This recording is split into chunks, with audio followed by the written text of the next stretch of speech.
can just, hey, what, Dave? There he is. I'm Dave. And I'm Sean.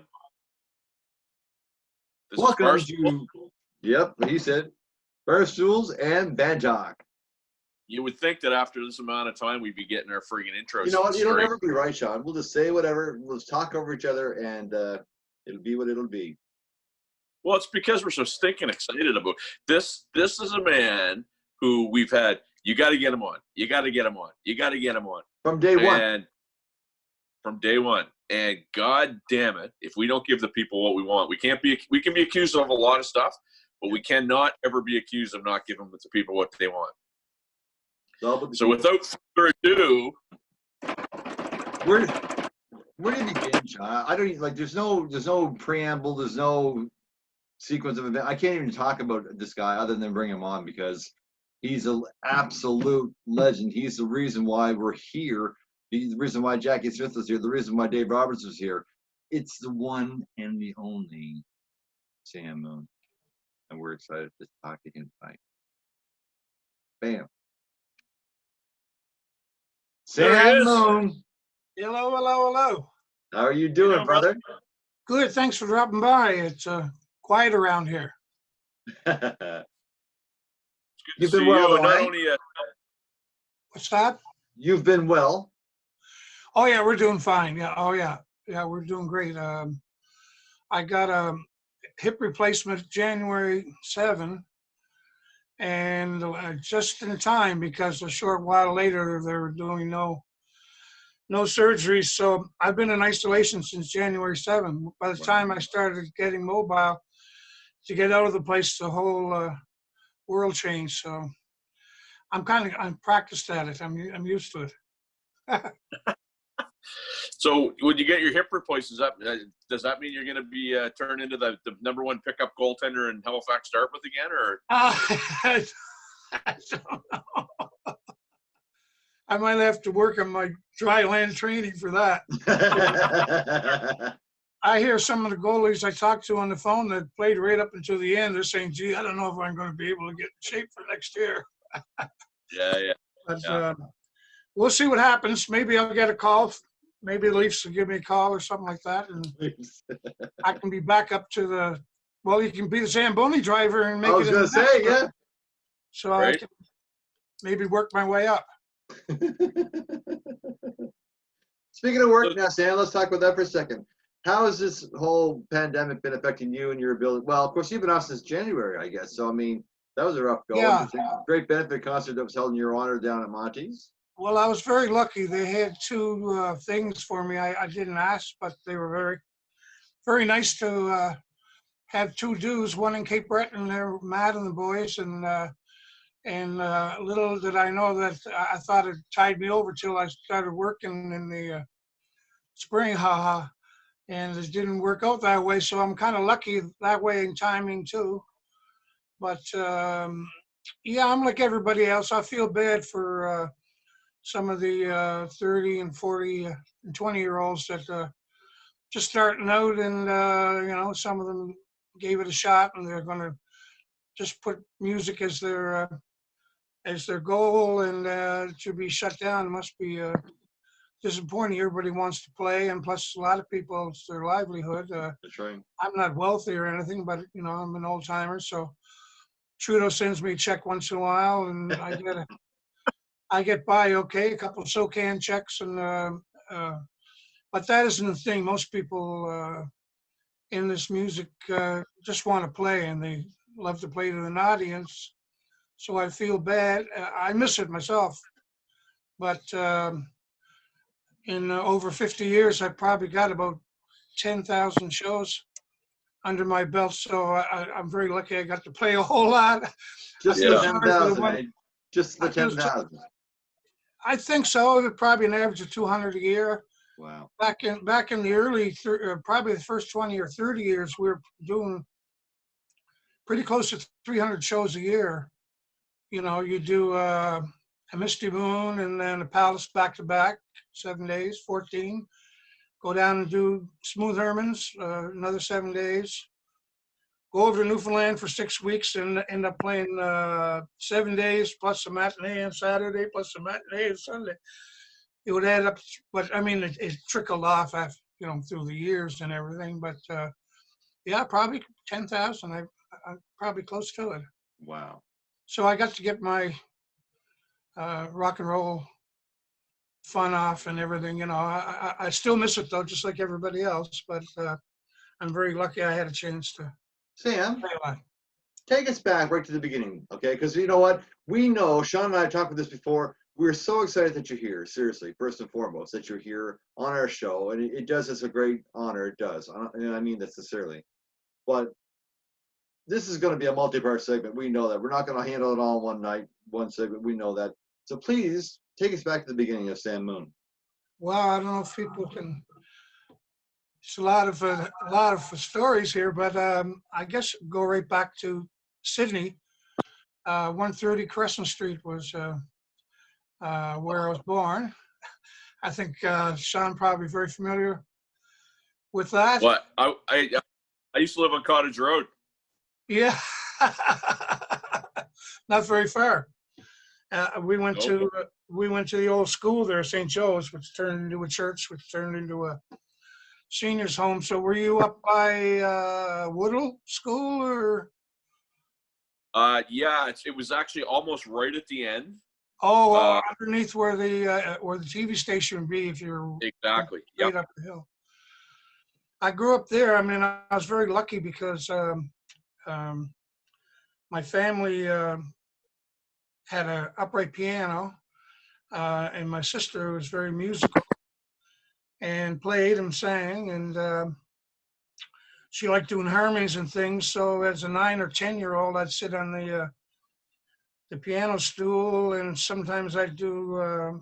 We're doing a lot of folk. Her records were Chad Mitchell Trio, the Limelighters, Kingston Trio, Peter Paul and Mary. We do all those. Sometimes I'd sing harmonies. Sometimes she would. I didn't know I was getting into this music thing. I was just doing it for fun, and because my sister said, "You sit there," and we also I got a chance to dig into her records, and she had really neat stuff. Part of the folk stuff. I was 10, 11. I was listening to.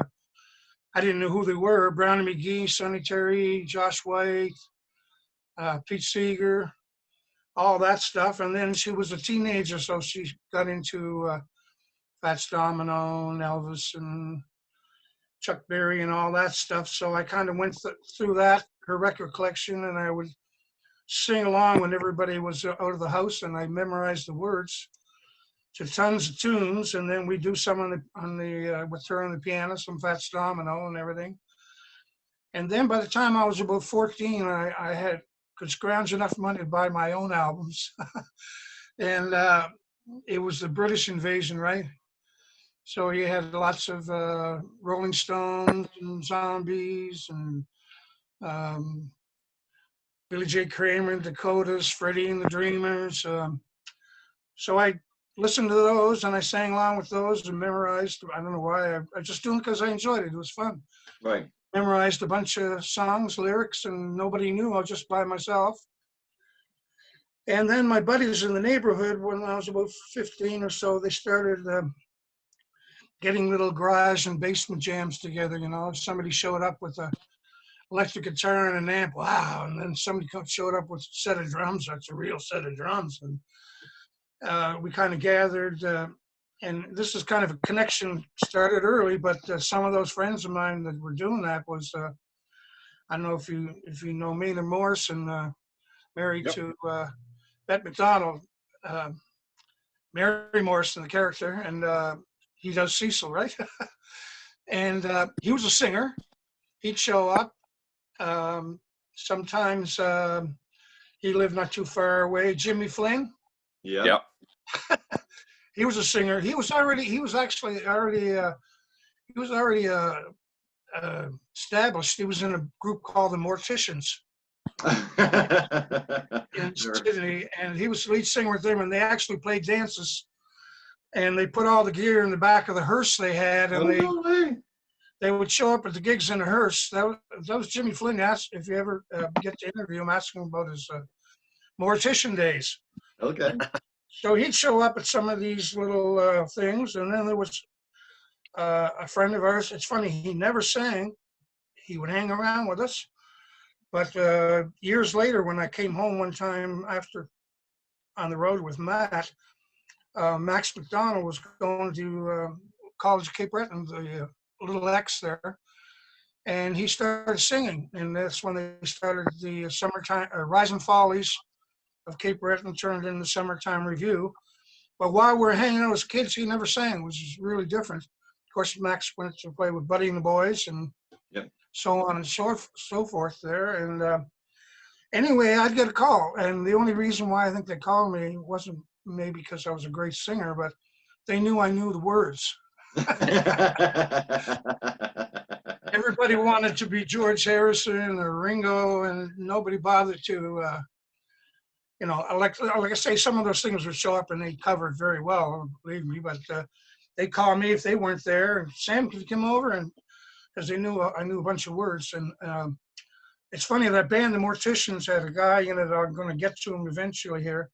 Jinx O'Neill was playing guitar in the Morticians, and him and I would link up later on in the first Moon Minglewood band. Okay. He would be the bass player, but we didn't know this, right? We're just kids stumbling through. Once in a while, we got enough guys together to do it. There were a lot of coffee houses at the churches. Holy Redeemer Synagogue had one. And, you might come home with $2 or something like that pay, but you got to play.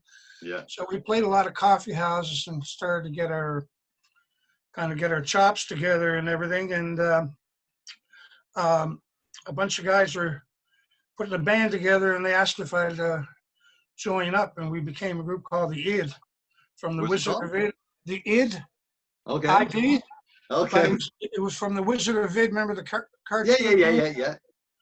It was, and we were we were the ID, and we actually had a vehicle and a trailer, and we had a summer gig, and started to get a little more into, I wouldn't say heavy, but like the Kinks and Zombies and stuff like that, all cover stuff, and we were going along pretty good. We played a whole summer in Ingonish. We thought that was great. We had a summer booking, and then I got a phone call from a bunch of other guys that were putting the group together.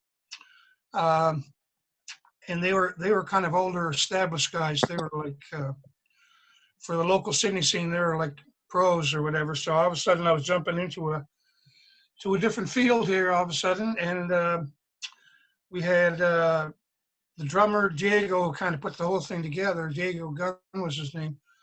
He eventually became the original drummer in Moon Minglewood also. Okay. And also in the band, this was they were called New Broom. The guitar player played with Matt earlier on in with a group called the Black Cats from North Sydney, who played even back into the 50s, who were world class. They were a really excellent band. Yeah. And a young Matt Minglewood ended up playing with that band later on when they changed their name to the Rockin' Saints. But anyway, Ike Keating, the guitar player from the Black Cats, was the guitar player in New Broom. He was going to end up being the first lead guitar player in Moon Minglewood. But we're not, we don't know this is happening yet, right? Right. So I played with New Broom, and we were kind of popular in Sydney. And Matt with the Rockin' Saints, they were the main band over in the north side. And if we had nights off, we would go over and hear them, or Matt would come over and listen to us. But at this time, we're starting to play school dances. Almost every school had a monthly dance, Glace Bay, New Waterford, Sydney River. And we started sort of hanging out together, drinking quarts of beer and listening to James Brown and talking about all the music that we liked and shared. And he was kind of looking for a change, and it was around the time when there was I remember the Super Session, Al Cooper and Steve Winwood. A lot of guys were straying away from established bands they were in and putting together a super group or whatever. And we thought we were going to be the Cape Breton super group with all the top guys. I don't know how I ended up in there, but anyway, we did kind of like the band from Big Pink. We moved into a schoolhouse out in Myra, and we worked the whole winter and started working on original songs. And partway through there, sometimes this happens in music, you end up losing guys, but people started to want this young hotshot guitar player from North Sydney, Billy Drake. We changed his name to Rufus Kane later on, but he was phenomenal. He was like a child prodigy guitar player. And he was right into Eric Clapton, and he could. And anyway, we ended up taking him aboard. So that was our first. And then the Jinx O'Neill that played guitar with me in New Broom ended up being the bass player. And the drummer that was with me in New Broom ended up being the drummer. And then a gentleman that played sax and percussion and great fiddle, Joey Bennett from North Sydney, he joined the band. So this became the early Moon Minglewood. Wow. And we played around Sydney for a while, played a couple of psychedelic type places. They had like the Black Lights and Burning Incense and all. You know, the dancers have gotten to this, right? We're into Hippie Dome. And mid-60s or late 60s then, Sam? Yeah, I've skipped into, now we're into the winter of '69. Okay. The year of Woodstock. And that spring we decided we're ready to go. 2 cars and a house trailer with all the gear in it. They pulled up in front of my place, my parents' place, and said, "You ready? Got your bag packed? Here we go." So anyway, we're headed to Toronto, we thought. We kind of ran out of money in Fredericton. We needed some gas money, and we had a trailer, and we had a little bit of money, so we could stay in a trailer park. And somebody that we just happened to be talking to said there's a booking agent in town who's always looking for bands. His name was Joe Banford. And Joe went on to Ontario to have get off the bus tours. He ended up with about 15 touring coaches. And this is years later, but he was our first booking agent. And it's funny because Matt played a gig last year in Moncton and Joe booked it. Oh, so sorry. Same guy, 50 years later. Jeez. He does now for charity. He puts together things and all the money goes. But anyway, he was our first booking agent. We went to and he said, I can rent, by this time school was out, I can rent a classroom if you guys can set up the gear. And we had a pretty wild stage show. Like we never really sat down and choreographed anything. We would try some things live, and if it worked and people thought it was outrageous, we keep it in the show. You know what I mean? Yeah. And you never knew when it would happen. I would carry the guitar player on my shoulder, or Matt would stand up on the stool of his organ and lean over toward the crowd with his hand outstretched, and the bass player was running around. Joey Bennett was playing the conga drums like he was a wild magician or something, and even the drummer was into showmanship. He'd stand up on his bass drum to emphasize things and look at the crowd and point at them and get them going. He also Somewhere had along the line, the lead singer ended up wearing a muumuu too, I think, eh? I'm just going to get into that. I'm close. I'm close. I'm just a few months away. The drummer, Diego Garn, he did this trick where he'd be playing with one hand the drums and he'd take lighter fluid, spray it over his ride cymbal and his crash cymbal, and set it on fire, and then crash the cymbals. And we get our light guy, a man to dim the lights, and there'd be the cymbals on fire. And that was part of it. Was like a circus. It was, until one time he hit the ride cymbal too hard and knocked it over the stand, and it hit the stage and rolled over to the curtain, and the curtain started going on fire. We got the fire out, but we also got fired. But anyway, this was the band, and we started playing for Joe around New Brunswick, everywhere, Minto, stuff like that, just to get some money together. And then we decided, well, let's rent an apartment. So we rented an apartment almost downtown, St.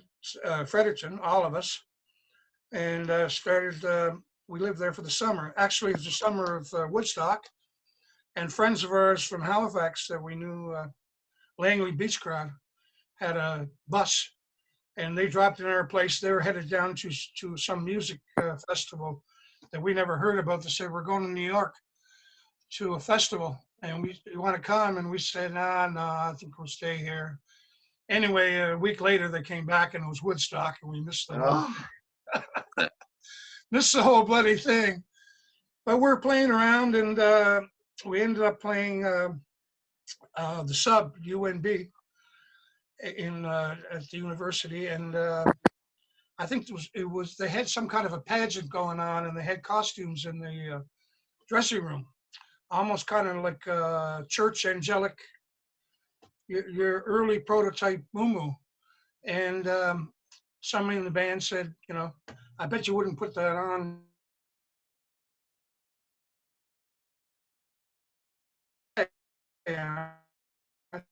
And was actually, it made through to, they thought it was crazy enough they really liked it. And that night we didn't know, but there was two booking agents in the crowd from Halifax that witnessed all this stuff, and they thought it was just a crazy night. And they talked to us afterward and said, look, and we said we're going to Toronto. They said, look, we can get your bookings in Halifax. Why don't you? So instead of going to Toronto, we backtracked and went to Halifax, and we drove back to Cape Breton. We all took the train with our gear up to Halifax. We slept on the agent's floor the first night, and there was an amazing music scene at that time. There were so many good bands, Friends of the Family, Pepper Tree, Snake Eye, Everyday People. I mean, there was a lot of good bands. But we're young, and sometimes you think, but we had some good players. We had some and everything, and we got along with everybody. And we started playing that circuit. But anyway, our first booking, the first night was in Halifax for these guys, was at the Bannock Boat Club, teen dance, and in the afternoon, we showed up to set up and talk to the booking agents, and they said, where's your moo-moo? And I said, oh, I just wore that for the thing that night at the Sub in Fredericton, just as a joke. And they said, we've been telling people all about you here. They're coming here tonight expecting to see a guy in a moo-moo. My God, what am I going to do? So I don't know, I went to Wilco or somewhere, or Zellers, and I found something that sort of half resembled like how different countries, daishiki and Mid East and Mumu and Hawaii, and I tried to find something close to the ladies thing, and I did. I came up with it, and we were a good band, but we knew we had a lot of competition. There was a lot of people that were really, really, popular and really, really good. So partway through the night, I got this idea. We were playing in the middle of a song, and I said to the sax player, "Follow me wherever I go." And we're playing the boat club, and it was right. It was even with the lake. It wasn't the dance part. It was the part where the boats were kept. But it was big enough to hold a dance for teenagers. That's where they had their dances. So I only had to walk out onto the wharf and then the water, right? So the sax player's blowing sax behind me like some kind of follow me out, and the crowd are looking. They're inside the thing, and then they start coming out and following me. And I went right off the end of the wharf into the water. And the sax player followed me, and he started playing off the wharf toward me like a snake charmer, right?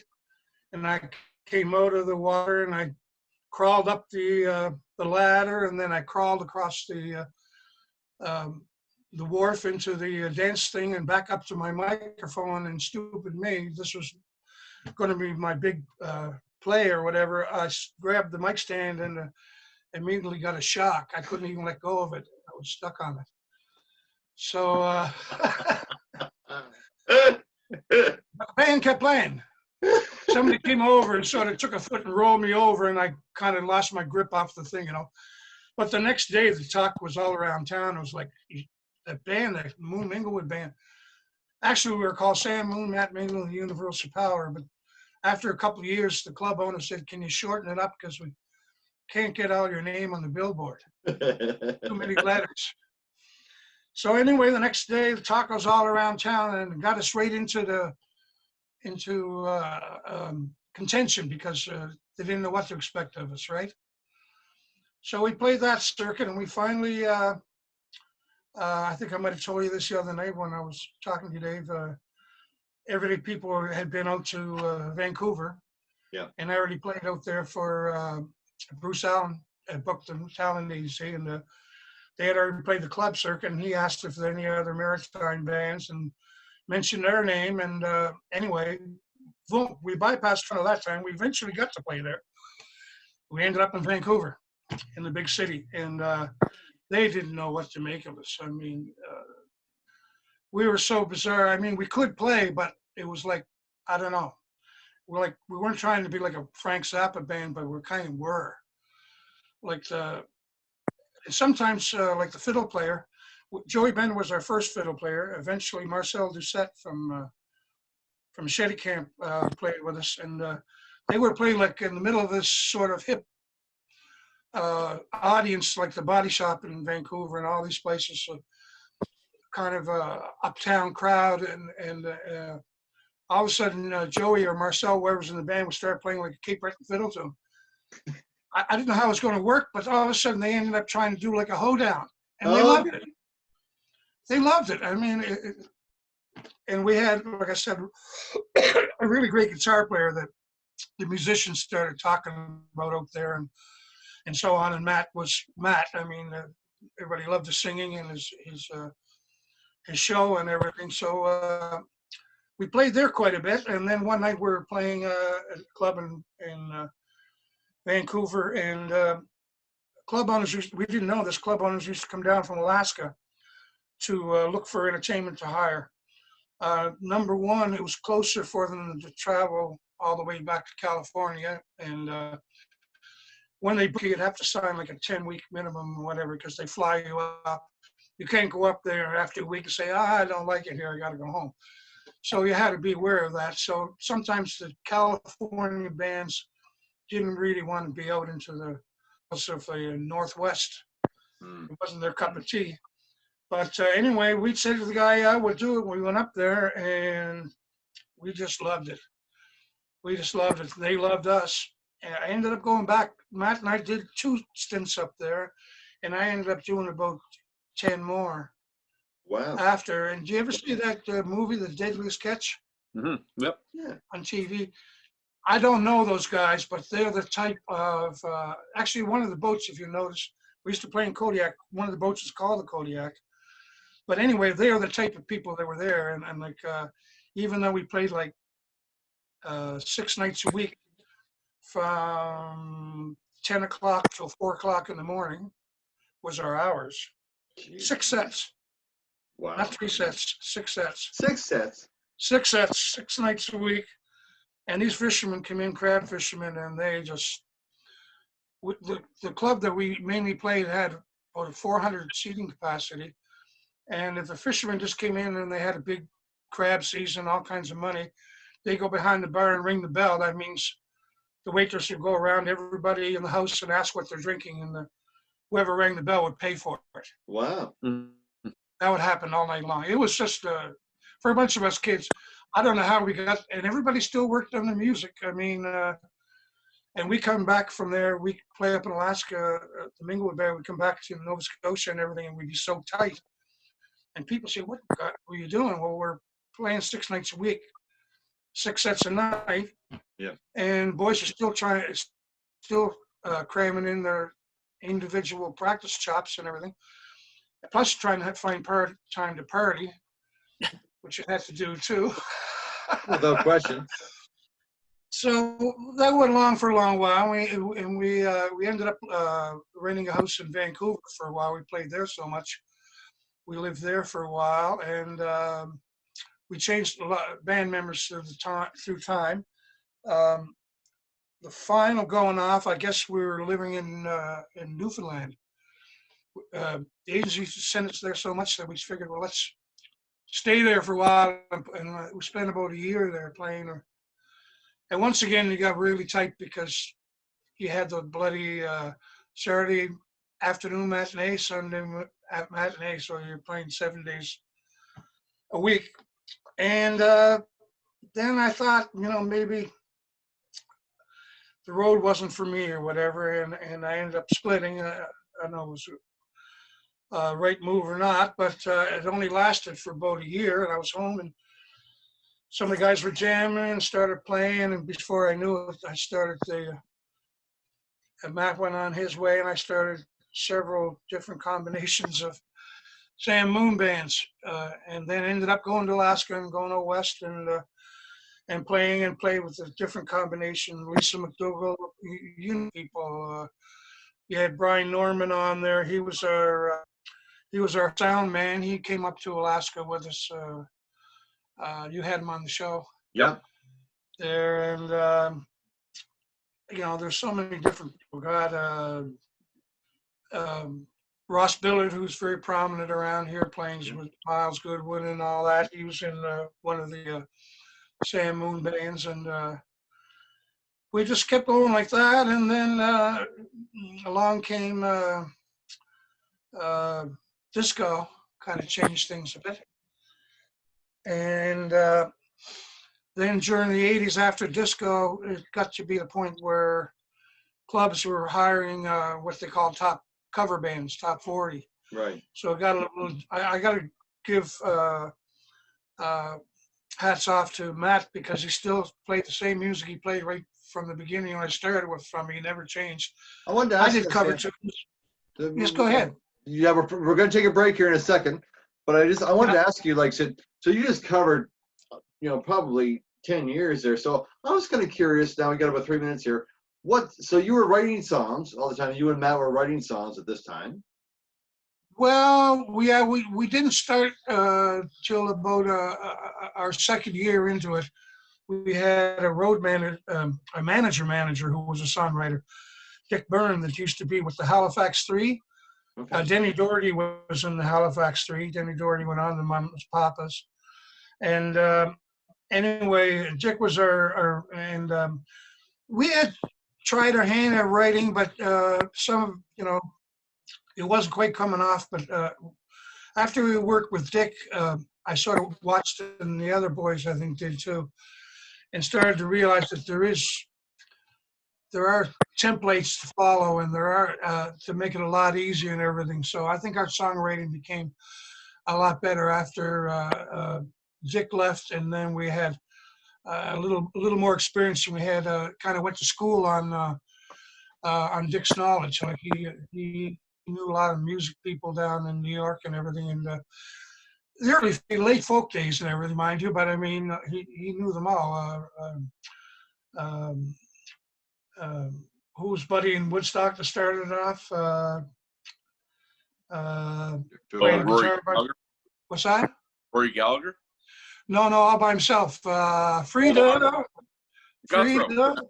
What's that? Guthro. Or, I can't think of his name. I don't know.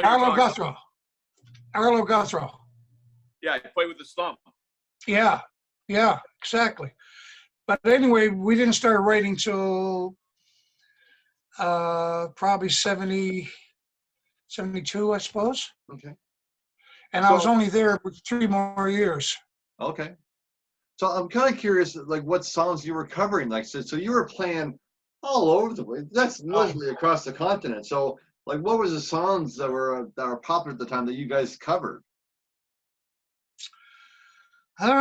Gee, we did some weird ones, I tell you. I can remember Matt too come together. We did a lot of blues tunes, a lot of John Mayall Yeah. songs. We did Edwin Starr. We did James Brown, and mixed in with our own Right. tunes, And Matt would always sing a song like a maritime sort of Patriot game or something like that, that type of thing too. So we did some strange stuff. I can remember Matt doing a great version of the song Shaft. Oh yeah. Who is the man? He just nailed out. I mean, we did bizarre. It was all over the place. I mean, I think that's why do that at a bar. Yeah. People kind of liked it, That's funny shit. Yeah. And Matt started to partway through started getting into a lot of Southern rock. Right. Allman Brothers, Ozark Daredevils, Burrito Brothers, all that kind of stuff. Right. So yeah, you never know what we get, but we had to play dance music. I'm just trying to think of some of the more dancey ones, but like Matt and I sat down just a few years ago to do a reunion. It was actually Matt's wife and my wife that came up with most of the songs. We couldn't remember. I think God. All right, listen, we're gonna stop there. We'll do there. Sure, We'll take sure. a quick break. Are you okay to talk a little bit further, or what? Yeah. Because we're right at the disco age now. I want to see how. I don't know if it's a delay or anything, but every once in a while you cut out or whatever. Yeah, no fear. Don't worry. Right there, like frozen. You're Yeah, doing it's a great. connection. It's the one connection. Is that what it It's is? the chipmunks that run my internet. It seems Okay. like you're always there. All right. No fear. we're gonna take a break and we're right back. Okay. But, yeah. Okay. Yeah. I was going to do the same thing. All right, my friend. See you in a few. Barstools.